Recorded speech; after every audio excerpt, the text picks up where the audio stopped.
نحمده ونصلي على رسوله الكريم أما بعد فأعوذ بالله من الشيطان الرجيم بسم الله الرحمن الرحيم إن الذين قالوا ربنا الله ثم استقاموا تتنزل عليهم الملائكة ألا تخافوا ولا تحزنوا وأبشروا بالجنة التي كنتم توعدون صدق الله العظيم وصدق رسوله النبي الكريم ونحن على ذلك من الشاهدين والشاكرين إن الله وملائكته يصلون على النبي يا أيها الذين آمنوا صلوا عليه وسلموا تسليما محبت سے درود شریف پڑھیں اللهم صل على سيدنا ومولانا محمد وعلى آل سيدنا ومولانا محمد وبارك وسلم وبارك عليه.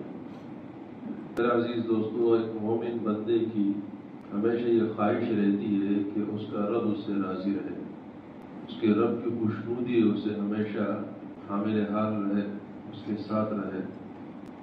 اس مقصد کے لیے وہ کوشش کرتا ہے کہ دربار خداوندی اور دربار جناب محمد رسول اللہ صلی اللہ علیہ وسلم کے ساتھ اس کی نسبت رہے، اللہ اور رسول کی اطاعت میں سرگرداں رہتا ہے.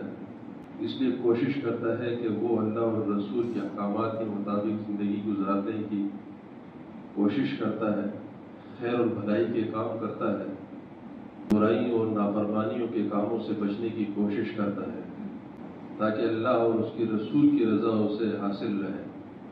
ساری زندگی اس کا منظر مقصود یہی ہوتا ہے اور ہونا بھی چاہیے، اور تقوی کا بھی یہی تقاضا ہے. اللہ رب العزت جتنے بھی فرائض کی بات قرآن کریم میں کرتے ہیں، چاہے اس کا تعلق نماز سے ہے، زکوٰۃ سے ہے، روزے سے ہے، ان تمام عبادات کا مقصود اللہ ایک چیز بار بار بتاتے ہیں. میں تمہیں حج کی بات اس لیے کر رہا ہوں، نماز اور روزے کی بات تمہارے سے اس لیے کر رہا ہوں کہ تم میں تقوی آ جائے. سورہ بقرہ کی آیت نمبر 183، اس میں اللہ رب العزت روزوں کی فرضیت کی بات کرتے ہیں. یا ایھا الذین آمنوا کتب علیکم الصیام کما کتب علی الذین من قبلکم لعلکم تتقون. روزہ تم پر اس لیے فرض کر دیا گیا ہے تاکہ تم متقی بن جاؤ، پرہیزگار بن جاؤ. تقوی کا معنی علامہ آلوسی رحمہ اللہ نے اپنے شرح آفاق تفسیر روح المعانی میں فرماتے ہیں کہ تقوی کا معنی ہے کہ ان یراک اللہ حیث ما امرک، اللہ تمہیں ان کاموں میں مشغول نہ دیکھے جس سے اللہ نے منع کیا تمہیں. تقوی کا معنی یہ ہے، تقوی کا مفہوم یہ ہے کہ اللہ تعالیٰ تمہیں ان امور میں، ان کاموں میں نہ دیکھے جس سے اللہ نے تمہیں منع کیا ہے، ان مشاغل میں نہ دیکھے، ان امور میں، ان کاموں میں اللہ تعالیٰ تمہیں دیکھے جس کا اللہ نے تمہیں حکم دیا ہے. اللہ رمضان مبارک میں اگر تم سے کہتے ہیں کہ میں نے تم پہ روزے فرض کرا دیے، تو اس کا یہ مطلب نہیں کہ تم تقوی بھی اپنے اس رمضان کے مہینے تک محدود رکھو، بلکہ یہ صفت تمہیں ہمیشہ حاصل رہے. یہ تو روحانی تربیت کے لیے تمہیں ایک محدود وقت دیا گیا تھا، لیکن اس کے اثرات سارا سال تمہیں حاصل رہنے چاہیے. تو اگر رمضان گزر گیا تو میرے اور آپ کے ذہن میں یہ بات نہیں آنی چاہیے کہ رمضان کا مہینہ گزر گیا تو گویا کہ رمضان کا فیضان بھی گزر گیا. رمضان المبارک کے مہینے کا فیضان یہ رمضان میں بھی جاری تھا اور رمضان کے بعد بھی جاری رہنا چاہیے.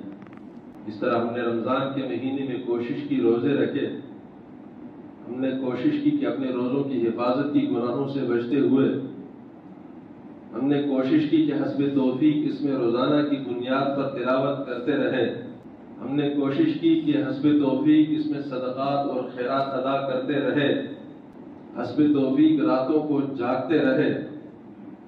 اب یہ سلسلہ رکنا نہیں چاہیے. رمضان گزر گیا تو اب ہر چیز کی چھٹی ہو گئی. اب استقامت رہنا چاہیے کہ اللہ نے جو ہمیں ایک تربیت ایک مختصر سے ٹینیور دیا اور اللہ کی توفیق شامل حال رہی، ہم نے ہمت کی، کوشش کی اب یہ سلسلہ سارے سال تک بنیاد رمضان کو بنائے اور پورے اگلے سال کے رمضان تک یہ سلسلہ چلتے رہنا چاہیے. اور جو ہم نے محنت کی ان نعمتوں کے حصول کے لیے، روحانیت کے حصول کے لیے، اب غفلت کی وجہ سے، گناہوں اور سستی کی وجہ سے یہ ساری محنت ضائع نہیں ہونی چاہیے. اگر ہم نے غفلت کی، سستی کی اور گناہوں میں ملوث ہوئے تو یہ ایسا ہے جیسے روحانیت کے دودھ کے پیالے میں ہم نے غلاظت خود بھر دی، ساری روحانیت ضائع کر دی. اللہ تعالیٰ ہمیشہ ایمان والوں کی جب تعریف فرماتے قرآن میں تو ساتھ ساتھ میں استقامت کی بات بھی کرتے ہیں کہ وہ لوگ جو ایمان لائے اور پھر ان پر استقامت اختیار کی. ان الذین قالوا ربنا اللہ ثم استقاموا، وہ لوگ جنہوں نے کہا کہ ہمارا رب اللہ ہے اور پھر اس پر قائم رہے، استقامت اختیار کی. تتنزل علیہم الملائکۃ، ایسے لوگوں پر پھر فرشتوں کا نزول ہوتا ہے اور وہ فرشتے ان سے بزبان حال کہتے ہیں کہ اللہ تخافوا ولا تحزنوا، نہ خوف کھاؤ نہ غم کرو. وابشروا بالجنۃ التي كنتم توعدون، تمہیں تو جنت کی بشارت ہو جس کا وعدہ تمہارے رب نے تم سے کیا ہے. تو خدا نخواستہ ہم نے رمضان میں محنت کی، کوشش کی اور رمضان کی گزرنے کے فوراً بعد ہم نے تمام اعمال کو خیرباد کہہ دی ہے. رمضان میں ہم 5 وقت کی نماز پڑھ رہے تھے اور ابھی موڈ ہوتا ہے تو ہم آ جاتے ہیں مسجد میں، موڈ نہیں ہوتا تو نہیں آتے ہیں، جیسے کہ ہماری مسجدوں کا حال ہے، سب دیکھ رہے ہیں. ماشاءاللہ رمضان میں ہماری مسجدیں بھری رہتی تھی اور ابھی ڈھونڈنے سے بھی نمازی نہیں ملتے جماعت کے اوقات میں. اور یہ صرف ایک مسجد کا مسئلہ نہیں ہے، یہ تمام عالم اسلام کا مسئلہ ہے. الا ماشاءاللہ کچھ ایسے محلے ہیں جنہوں نے اپنی مساجد کو آباد رکھا ہے. وہ مساجد کے در و دیوار بھی ایسے لوگوں کے لیے دعائیں کرتے ہیں، فرشتے بھی ایسے لوگوں کے لیے دعائیں کرتے ہیں. اور رمضان جب شروع ہوتا ہے تو رمضان میں بھی تقریباً ہم تراویح وغیرہ میں اکثر دیکھتے ہیں کہ شروع میں ہمارے جذبات کچھ اور ہوتے ہیں. شروع کی سپاروں میں ماشاءاللہ لوگ شوق سے پڑھ رہے ہوتے ہیں، اور جیسے 11واں 12واں سپارہ شروع ہو جاتا ہے تو آہستہ آہستہ صفحے کم ہونا شروع ہو جاتے ہیں. پھر جب آخری اشر آتے ہیں پھر آہستہ آہستہ سارا سال یہ روٹین دیکھ رہے ہیں. کتنی افسوس کی بات ہے. عائشہ رضی اللہ تعالیٰ عنہ سے نبی کریم صلی اللہ علیہ وسلم کے عمل کے بارے میں پوچھا گیا. عائشہ فرماتی کہ رسول اللہ صلی اللہ علیہ وسلم نے جو بھی عمل اختیار کیا اس پر مداومت کی، اور رسول اللہ صلی اللہ علیہ وسلم فرماتے ہیں کہ کم عمل کریں لیکن ہمیشہ کریں اور اس پر ہمیشگی اختیار کریں. ہمارے ہاں بعض لوگوں کو جذبہ چڑھتا ہے، جوش چڑھتا ہے، روز دن میں 10 سپارے بھی تلاوت کرتے ہیں رمضان میں، لیکن یہ ہے کہ بعد میں بالکل قرآن کریم کو ہاتھ تک نہیں لگاتا. یہ نبی علیہ السلام کے مزاج اور آپ کے افعال کے خلاف ہے. نبی علیہ السلام نے منع کیا. نبی علیہ السلام فرماتے ہیں کہ کم کریں لیکن روز کریں. کتنے خوش قسمت ہیں وہ لوگ، اگرچہ انہوں نے ایک دن میں 10 سپارے تلاوت نہیں کیے لیکن کوئی دن ایسے نہیں جب انہوں نے قرآن کریم کی تلاوت نہ کی، قرآن کریم کی تلاوت کا ناغہ نہیں ہوتا. اور کتنے خوش قسمت ہیں وہ لوگ جو قرآن کریم کی ایک آیت پڑھتے ہیں لیکن ترجمے کے ساتھ پڑھتے ہیں، اس کو سمجھ کر پڑھتے ہیں، ناغہ نہیں ہوتا ان کی زندگی میں. یہ کتنے خوش نصیب لوگ ہیں. اور یہ عین نبی علیہ السلام کے مزاج کے مطابق نبی علیہ السلام یہی چاہتے ہیں، کم کرے لیکن روز کرے. ہمارے اسلاف میں بڑے بڑے لوگ گزرے ہیں. عبداللہ ابن سعید ابن مسیب رحمہ اللہ مشہور تابعی ہے، سید التابعی کہتے ہیں. اصفہانی رحمہ اللہ حلیۃ الاولیاء میں لکھتے ہیں ان کے بارے میں 50 سال میں اس بندے کو دیکھ رہا ہوں، 50 سال سے رات کو نہیں سوتا. یہ عشاء کی وضو سے فجر کی نماز ادا کرتے ہیں. اور خود جب سعید ابن مسیب رحمہ اللہ سے پوچھا گیا تو انہوں نے کہا کہ الحمدللہ تقریباً 50 سال کا عرصہ گزر گیا، میں نے تکبیر اولا کبھی فوت نہیں کی. تکبیر تحریمہ جب نماز کے لیے کہی جاتی ہے تو 50 سالوں میں کوئی نماز ایسی نہیں کہ مجھے تکبیر اولا نصیب نہ ہوئی ہو. اور ساتھ میں یہ بھی فرماتے ہیں کہ نماز کے دوران میں نے کبھی اگلے صف والوں کی گدی نہیں دیکھی. مطلب یہ کہ جب 50 سالوں میں جتنی نماز ادا کر رہا ہوں صف اول ہی میں ادا کرتا ہوں. اور یہ کوئی اچنبے کی بات نہیں ہے، یہ ایک سعید ابن مسیب نہیں ہے. اللہ تعالیٰ نے اس امت کو بڑا زرخیز بنایا. اگر آپ ڈھونڈیں تو اس میں سینکڑوں سعید ابن مسیب ہے.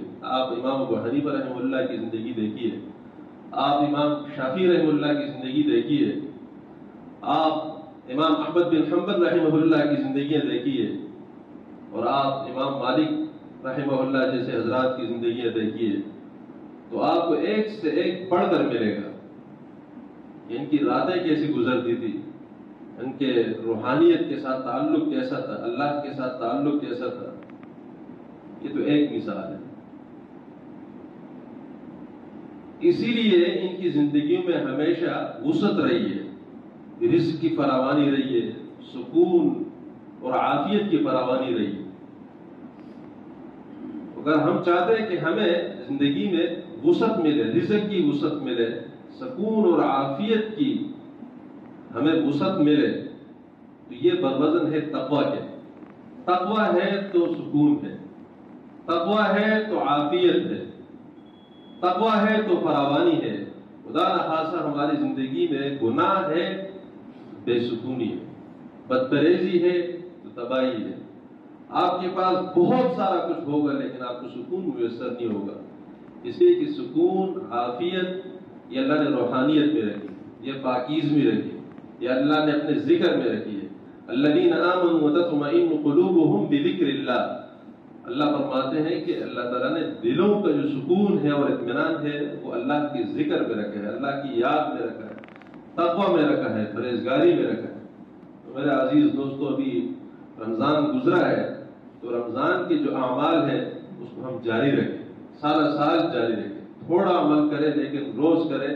اور اس کے ساتھ ساتھ یہ کہ چاہے صغیرہ گناہ ہے یا کبیرہ گناہ ہے، ہر قسم کے گناہوں سے بچتے ہوئے اپنی زندگیاں گزاریں. اللہ عمل کی توفیق نصیب فرمائے.